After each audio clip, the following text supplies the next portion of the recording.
চলাফেরা বন্ধ রাখতে হবে? তুই বুঝতে পারছিস না মা। আমি অবুঝ নেই বাবা। ওদের অন্যায়কে মেনে নিয়ে চুপ থাকার মানে হচ্ছে প্রশ্রয় দেওয়া। আমি তা করব না। আমি এখন ওই ইন্সপেক্টরের কাছে নালিশ করব। বাবা, এই আঙ্কেলরা কত ভালো, দেখো আমাকে কত কিছু কিনে দিয়েছে। আপু, ওনাদের জন্য চা নাস্তার ব্যবস্থা কর। আপন আমার পারমিশন ছাড়া তোমরা কোন সাহস এখানে এসেছো? বাদশা ভাইয়ের হুকুমে আপনার গাড়ি ঝোলাই খালে পাঠাই দিয়া বাদশা ভাইয়ের দেওয়া গাড়ি আর নতুন ফ্ল্যাটের চাবি লয়ে এনেন চাবি। হ্যাঁ হ্যাঁ হ্যাঁ, আমি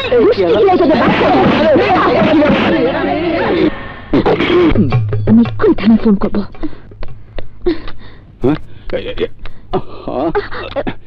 ফের তুই অযথাই ঝামেলায় জড়াতে চাচ্ছিস। শোন, ওরা যে উৎপাত শুরু করেছে তার হাত থেকে রক্ষা পেতে হলে আকাশকে বিয়ে করে দেশ ছেড়ে চলে যাওয়াটাই উত্তম। আর তাই আমি আগামীকাল ওর জন্মদিনে সিদ্ধান্তটা চূড়ান্ত করতে চাই। ও মাই গড, বাবা আমি তো আকাশের জন্মদিনের কথা ভুলেই গিয়েছিলাম। ভালো কথা, আকাশ বলেছে কাল সময় মতো গাড়ি পাঠিয়ে দেবে।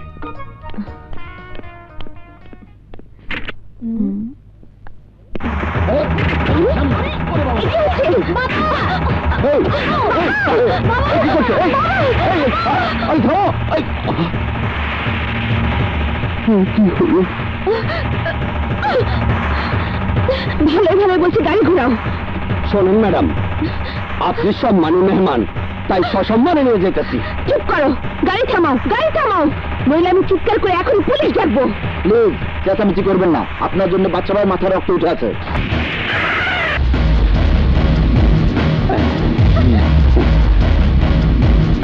ভাইয়া, উনি আপনার জন্মদিনে না এসে ওই গাড়িতে চড়ে ওই মালিকের জন্মদিনে যাচ্ছিলেন।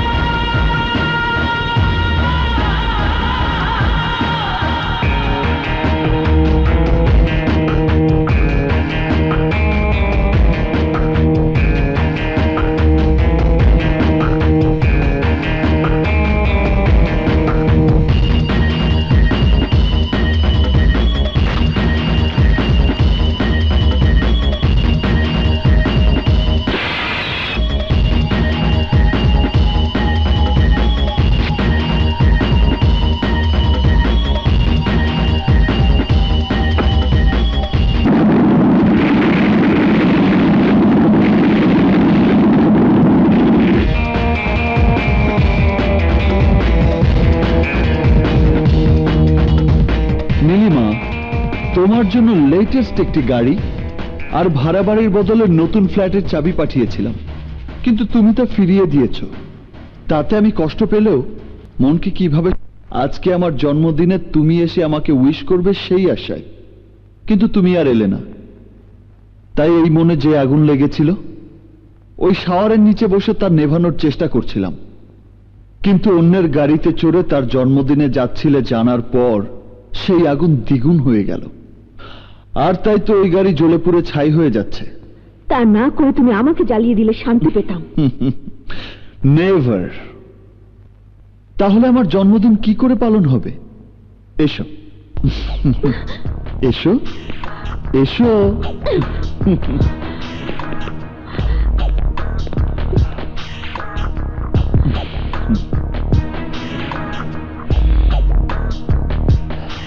দেখো, আমার জন্য তোমার মনের মাধুরী দিয়ে সাজানো সেই জন্মদিনের সাজে আমিও সব সাজিয়েছি।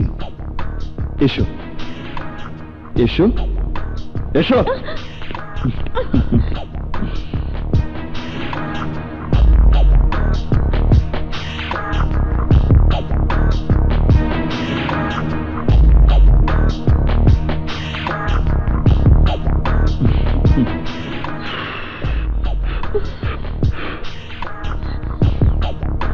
নাও, আমার হাত ধরে কেক কেটে আমাকে খাইয়ে দাও। ধরো ধরো না, ধরো।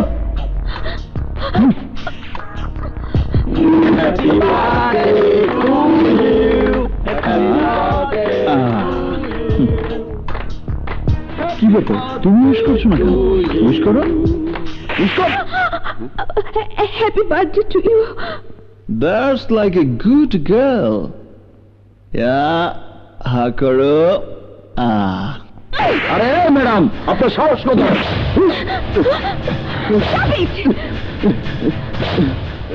ওকে ধন্যবাদ জানা। ম্যাডাম সরি, ওর কথায় তুই নতুন জীবন ফিরে পেলি। আমাকে মাফ করে দিন ম্যাডাম। তুমি যে আমাকে ভালোবাসো এটাই তার প্রমাণ। পাগলের সুখ মনে মনে, হাতের কাছে পেয়ে সেই সুখ তুমি উপভোগ করছো। না নীলিমা, তুমি আমার চোখের আড়াল হয়ে থাকলেও তোমাকে ভালোবাসার সুখ আমি উপভোগ করি। এই দেখো, এই দেখো, এই দেখো চারিদিকে।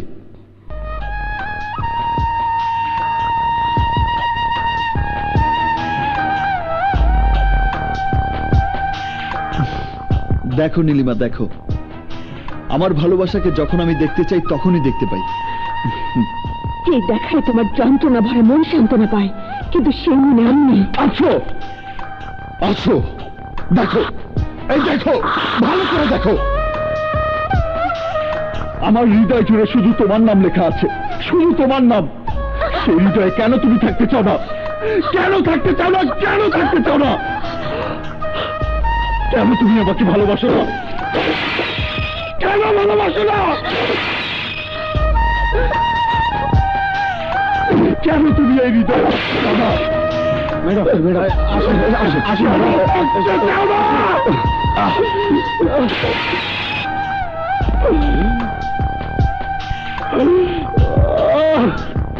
জাফর শেঠের ফাপড়ে দাফন কাফন ছাড়াই যেতে হয় কবরে। ওই মেয়ে তোমাকে ফাপড়ে ফেলে আমাদের আন্ডারওয়ার্ল্ডের সমস্ত ধান্দা বন্ধ করে দিয়েছে। তাই বলছিলাম, ব্যর্থ প্রেমের ইতিহাস রচনা না করে ওই মেয়ের ইজ্জতটা যদি একটু বাকি কথা হজম করে এখান থেকে চলে যা, নইলে। ঠিক আছে ঠিক আছে বাবা, বাই বাই।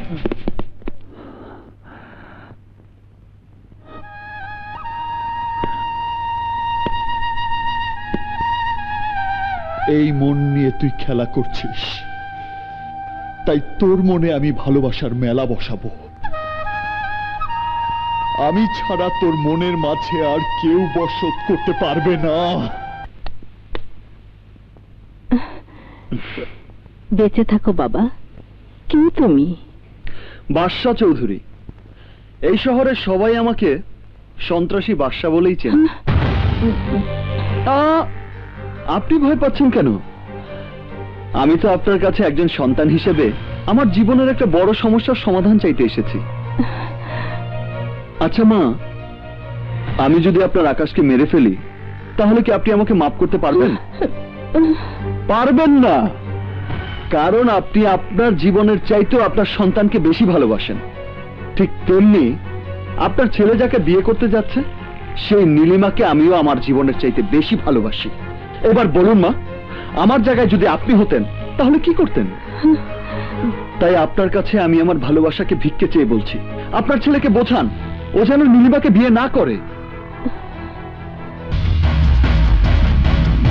আপনার ছেলে যদি আপনার কথা না শোনে তাহলে আপনারই চোখের সামনে ওকে কেটে পিস পিস করে ফেলবে। আসি মা, আসসালামু আলাইকুম। আপনি কি বলছেন মা? যা সত্য তাই বলছি। আমি চাই না তোমাকে আমার আকাশের বউ করে ঘরে তুলতে গিয়ে সেই ঘরে আমার আকাশ লাশ হয়ে ফিরুক। না, হ্যাঁ, আকাশ বিয়ের কার্ড পছন্দ করার জন্য তোমার কাছে আসার কথা, আর আসা মাত্রই তুমি বিয়ে ভেঙে দেওয়ার কথা বলবে। কিন্তু একদিন আপনি নিজেই আমার নীলিমাকে আপনার আকাশের বউ করার জন্য আমার কাছ থেকে কথা নিয়েছিলেন। সেদিন আমি তাকে কেটে টুকরো টুকরো করে ফেলবে। প্লিজ, আপনারা আমার আকাশকে রক্ষা করুন। তুমি কি বলছো মা? কোন পাগল প্রেমী যদি নীলিমাকে এতটা ভালোবেসে থাকে তাহলে তো নীলিমার করার কি আছে? ওই সন্ত্রাসী তোমাকে হুমকি দিয়েছে, হ্যাঁ তাতেই তুমি? মা, কারো কোনো হুমকিতে আমরা আমাদের জীবনের আশা আকাঙ্ক্ষার পথ থেকে সরে দাঁড়াবো না মা, আমি তা হতে দেব না। তুমি কি ভাবছো ওই সন্ত্রাসী আমাকে মেরে ফেলবে? আরে তোমার ছেলে চৌধুরী বিজনেস গ্রুপের মালিক, আইন প্রশাসন থেকে শুরু করে সবখানে আমার হাত রয়েছে। তাই আমার গায়ে একটা আঁচড় দেওয়ার সাহস আজ পর্যন্ত হয়নি, হবে না। তুমি নির্ভয়ে বিয়ের আয়োজন করো মা।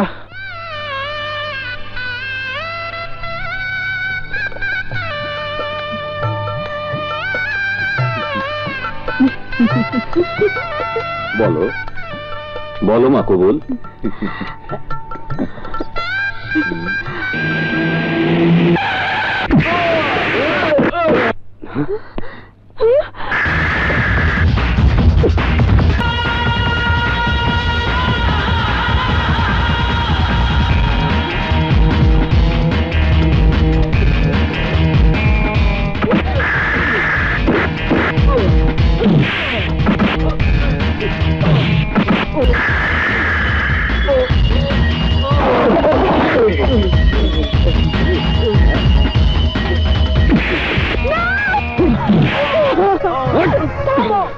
দোহাই লাগে, ওকে আর মেরো না।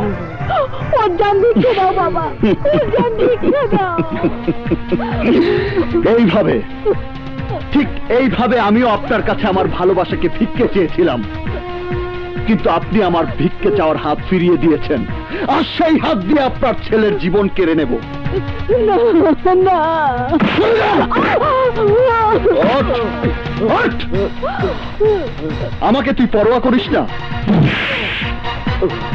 আমি তোকে বলেছিলাম তোকে আমি পুড়িয়ে মারব, কিন্তু না, আজ তোর মায়ের সামনে তোকে আমি কেটে টুকরো টুকরো করে আমার নীলিমাকে বিয়ে করার স্বাদ মিটিয়ে দেব।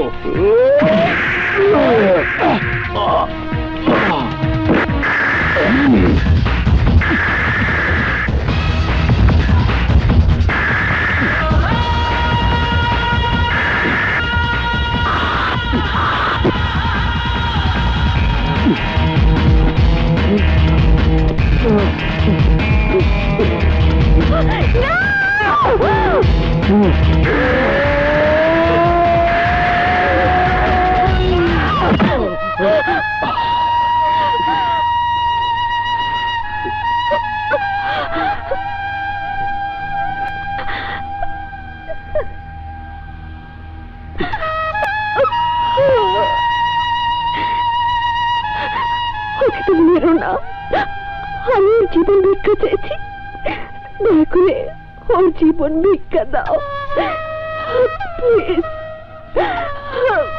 প্লিজ বাদশা।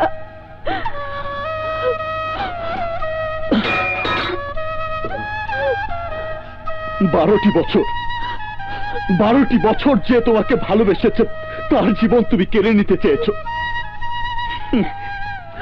অথচ 12 দিনের পরিচয় যার সাথে, তার জীবন বাঁচাতে আমার কাছে হাত জোড় করে ভিক্ষে চাইছো। দিলাম, দিলাম।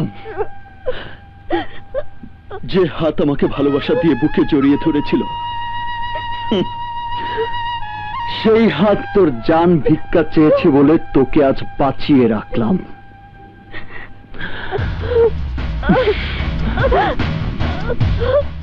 কিন্তু ফের যদি এই ধরনের ভুল করো, ক্ষমা করব না।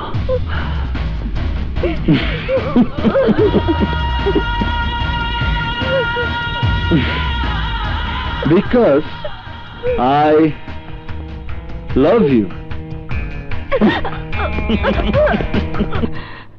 না না, খোদার রহমত ছিল বলে নির্ঘাত খুন হওয়ার হাত থেকে আমার ছেলে রক্ষা পেয়েছে, আর তাই থানা পুলিশ করতে গিয়ে আমি আমার ছেলেকে হারাতে চাই না, হারাতে চাই না। আমার পাওয়া ইনফরমেশন অনুযায়ী ওই সন্ত্রাসীদের গ্রেফতারের জন্য আপনাদের সাক্ষীটা খুব ইম্পর্টেন্ট ছিল। রিয়েলি দে লাকি, বাট এবার ব্যাড লাক হবে ওদের, যারা ওই সন্ত্রাসীদের লালন করছে। জাফর শেখের ফাপরে যে পড়ে তাকে দাফন কাফন ছাড়াই যেতে হয় কবরে, কিন্তু আমাদের ধান্দাবাজির সব পথ আন্ধা করে দিয়ে ওই ছ্যাঁকা খাওয়া বাদশা প্রেমিক যে ফাপরের কাজ শুরু করেছে, তাতে আমাদের সবাইকে যেতে হবে কবরে। মরাবর ভাই, কথাটা খারাপ বলে নাই, চলো দেশ ছেড়ে পালাই। ঠিক বলেছ। না,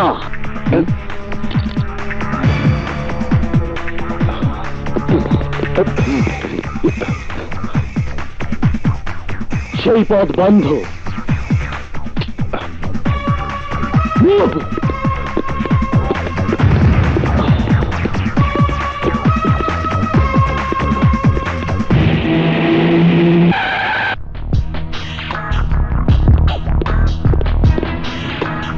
আপনি? আসলাম বেগ ও জাফর শেঠের জামিন নিতে এসেছি। সেন্ট্রি। Yes sir. ওদেরকে ছেড়ে দাও। ইন্সপেক্টর, কাউকে গ্রেফতার করতে হলে কোনো না কোনো মামলা থাকতে হয়। তা ঠিক, কিন্তু ওরা যে সমাজের মুখোশধারী ক্রিমিনাল, সন্ত্রাসী তৈরি করার কারিগর, সেই ইনফরমেশনেই ওদের গ্রেফতার করেছি। সেটা সত্য না মিথ্যা, সাক্ষী প্রমাণ ছাড়া ওদেরকে গ্রেফতার করে সম্মানহানি করাটা আপনার ঠিক হয়নি। আর তাই আমি মানহানির মামলা করব। আসি ইন্সপেক্টর।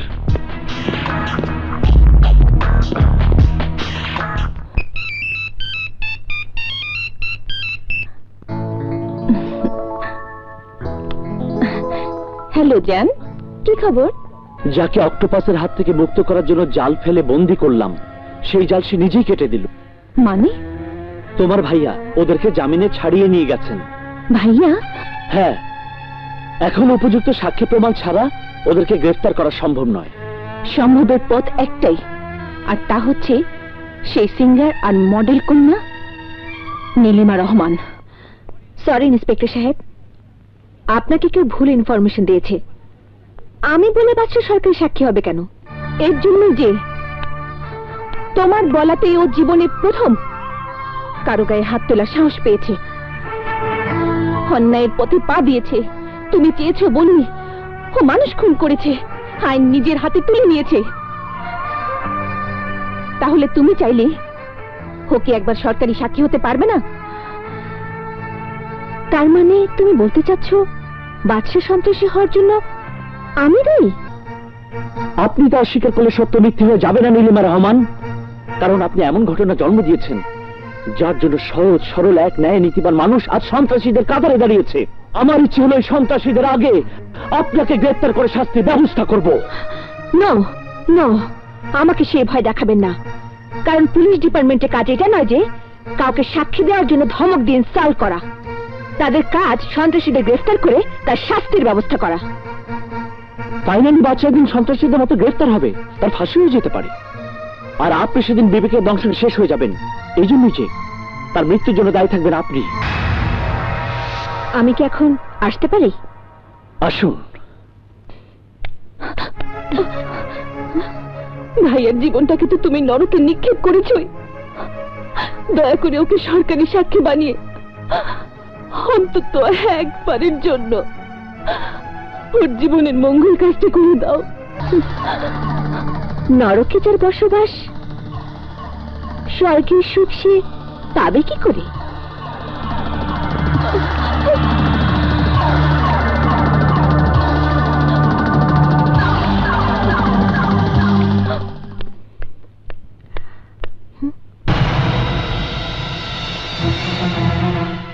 বাবা, এসব কি? বিয়ের শাড়ি গহনা। কার বিয়ে? কে দিয়ে গেছে? বাদশার বাদশার বাদশার বাদশার বাদশার বাদশার বাদশার। ধৈর্যের সীমা শেষ হয়ে গেছে বাবা, এবার আমি ওকে পুলিশের হাতে ধরিয়ে দেব, শেষ করে দেব জুলুম অত্যাচার। বোকার মতো কথা বলিস না, আজ পর্যন্ত পুলিশ ওকে গ্রেফতার করতে পারেনি, পারার মতো কোনো সাক্ষী প্রমাণও রাখেনি। তোর সাথে ও যা করছে আইনের কাছে এটা সম্পূর্ণ তোদের দুজনের ব্যক্তিগত সমস্যা, যা সমাধান তোর নিজেকে করতে হবে। কি করব, কিভাবে করব? ও আমার জীবনের একটা অভিশাপ, আর পুলিশ ভাবছে সেই অভিশপ্ত জীবনের জন্য আমি দায়ী। কথাটা মিথ্যে নয়। চুপ করো। আমি চুপ থাকলেও ও থাকবে না। ও এগুলো দিয়ে বলে গেছে আগামী শুক্রবার তোর সাথে ওর বিয়ে হবে। বিয়ে?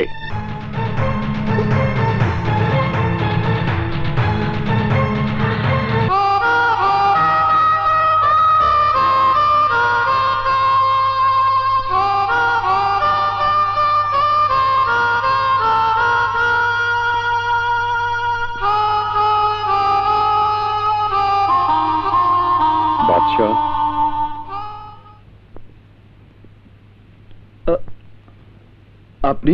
নীলিমাকে তোমার বউ করার ওয়াদা আমি বরখেলাপ করেছি, তাই তুমি আমাকে ক্ষমা করে দিও।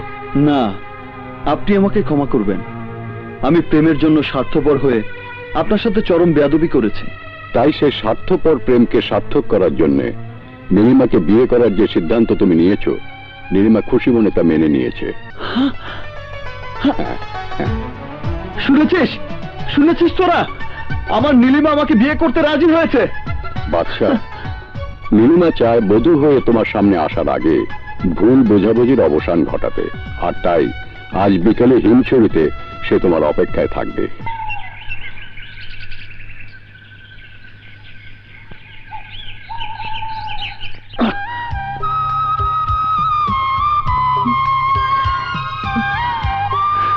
নীলিমা, তুমি বিয়েতে রাজি হয়েছ, তাতেই সব ভুল বোঝাবুঝি শেষ হয়ে গেছে। না, তোমার আমার মাঝে যে দূরত্ব হয়েছে তা শেষ করে দিয়ে আমি বিয়ের পিড়িতে বসতে চাই। সত্যি কি তুমি আমাকে তোমার জীবন সাথী করতে চাও? আমাকে নিয়ে সুখে সংসার করতে চাও? আমার জীবনে তো এই একটাই স্বপ্ন, আর সেই স্বপ্নের কথা তোমার মুখে শুনে বিশ্বাস করতে পারছি না। অবিশ্বাস্য হলেও সত্য বাদশা। এতদিন কেন আমি তোমার ভালোবাসা মেনে নিতে চাইনি, কেন তোমাকে বিয়ে করতে চাইনি জানো? তোমাকে নিয়ে সুখের সংসারে পা দিতে বিধবা হবার ভয়। তুমি বলো, তোমার মতো কে পেরেছে তার সন্তানদের সুন্দর ভবিষ্যৎ দিতে? বিয়ের পর যে সন্তানের বাবা তুমি হবে, তার পরিচয় তুমি কি দেবে? ছেলে হলে তোমার সন্তান হিসেবে সমাজে ঠাঁই হবে না, ফলে সেও মনের কষ্টে সন্ত্রাসী হতে পারে। তোমার লোকেরাই হয়তো সেই পথ দেখাবে। আর মেয়ে হলে কোনো ভালো ছেলে তাকে নিয়ে সংসার করতে চাইবে না। ওর অশান্তির জীবন দেখে আমাদের জীবনে শান্তি হারিয়ে যাবে। বলো, এটাই কি তোমার স্বপ্ন? এটাই কি আমাদের ভবিষ্যতের জীবন? বলো। না, সন্ত্রাসী বাদশার জীবন আজ এখানেই শেষ। নীলিমা,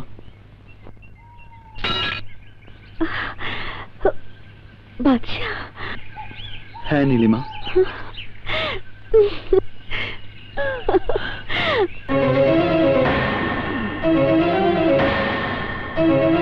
চুপ করে আছেন কেন? বলুন, বলুন মিস্টার বাদশা, ঘটনা সত্য না মিথ্যে? মিথ্যে কথা, মিথ্যে কথা।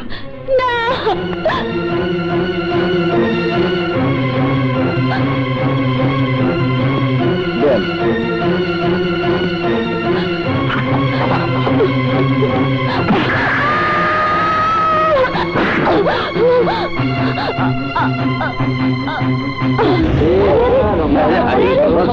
ফেলা দিছে।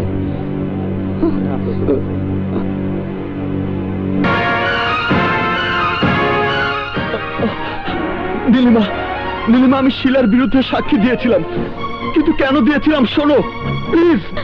আমার বোনের মৃত্যুর জন্য দায়ী তুমি, তাই সে মৃত্যুর প্রতিশোধ নেওয়ার ওয়াদা করে ছেলেবেলার ভালোবাসা, বউ জামাই হবার স্বপ্ন ভুলে ছলনার ভালোবাসার ফাঁদে ফেলার জন্য তোকে ভালোবেসেছিলাম। তোকে কাপুরুষ থেকে বীর পুরুষ বানানোর নামে ওই সন্ত্রাসীদের শত্রু হিসেবে সাহসী করে গড়ে তুলেছিলাম, যে আমার বোনের জীবন ভাগ্যচক্রেতে জামিনে ছাড়া পেয়ে আমাকে পাবার আশায় আমার উপর যে জুলুম অত্যাচার শুরু করেছিলি, তার শেষ দেখার জন্য আমার বাবাকে পাঠিয়ে তোর এই মৃত্যুর পথ তৈরি করেছি। বাদশা চৌধুরী, আজ তোর জীবনের শেষ দিন।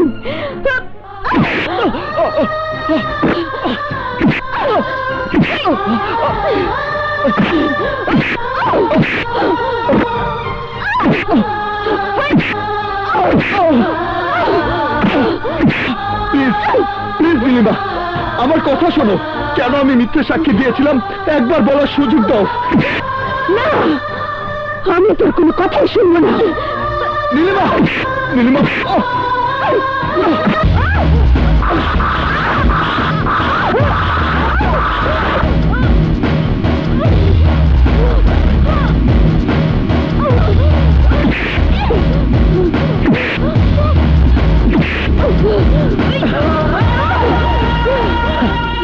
আমাকে শেষ করে তুই বেঁচে থাকবি? কখন না, মরলে তোকে সাথে নিয়েই মরবো। তাতে আমার কোনো দুঃখ থাকবে না।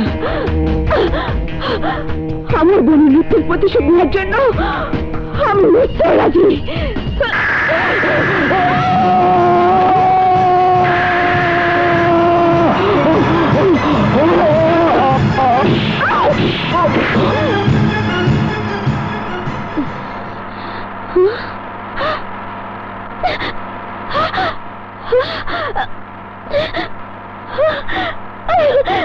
আমি মরিনি, আমি বেঁচে আছি।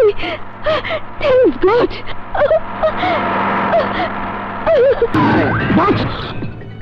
মুচির নজর পায়ে, মুসল্লির নজর কপালে, আর আমাদের শত্রু জানে।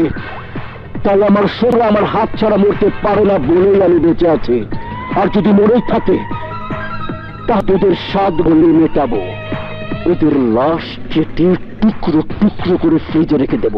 মন যখন চাইবে তখন দেখব, আর যন্ত্রণা ভরা মনটাকে সান্ত্বনা দেব।